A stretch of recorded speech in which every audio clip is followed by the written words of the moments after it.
चा बेत झाला मासे आणण्यासाठी मी निघालो रत्नागिरीला. तर माझा प्रवास हा समुद्र किनाऱ्याच्या रोडच्या बाजूने असणार आहे. नमस्कार, मी नितेश. स्वागत आहे माझ्या नितेश ब्लॉग चॅनल मध्ये. तर मी निघालो आता रत्नागिरीला जाण्यासाठी. चला तर माझ्या प्रवासाला सुरुवात होते.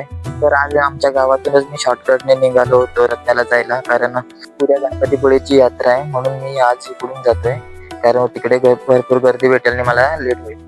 उद्या मांगी गणेशोत्सव आहे, त्याच्यामुळे मी आज नेवरा मार्गे जातोय. तर आपण पोहोचलो आता नेवरा बाजारपेठे मागे आणि बघू शकताय तुम्ही आरेवारे बीच जवळ मी आता पोहोचलोय.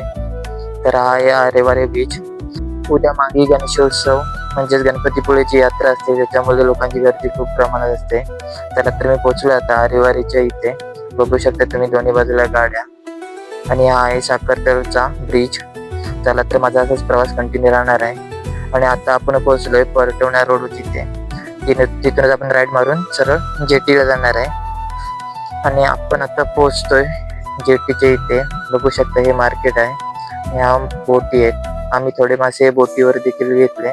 मासे जास्त भेटत नाही म्हणून माशांचे रेट पण जास्त आहेत, कारण बोटीवाल्यांना रिपोर्ट नसल्यामुळे माशांचे रेट वाढत असतात.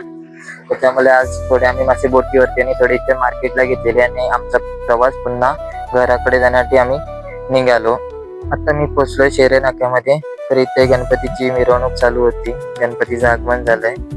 मागी गणेशोत्सव आहे उद्या, त्याच्यामुळे. तर मित्रांनो, मी घरी पोहोचलोय आता. मासे वगैरे कापून घेतले आईने आणि फ्राय वगैरे करणार. तर या तुम्ही पण जेवायला. माझा ब्लॉग कसा वाटला तुम्ही मला नक्की कमेंट बॉक्समध्ये सांगा. व्हिडिओ आवडल्यास शेअर करायला विसरू नका. आणि माझ्या चॅनलला कोणी नवीन असेल तर सबस्क्राईब आणि फॉलो करा. भेटूया नवीन ब्लॉगमध्ये. धन्यवाद.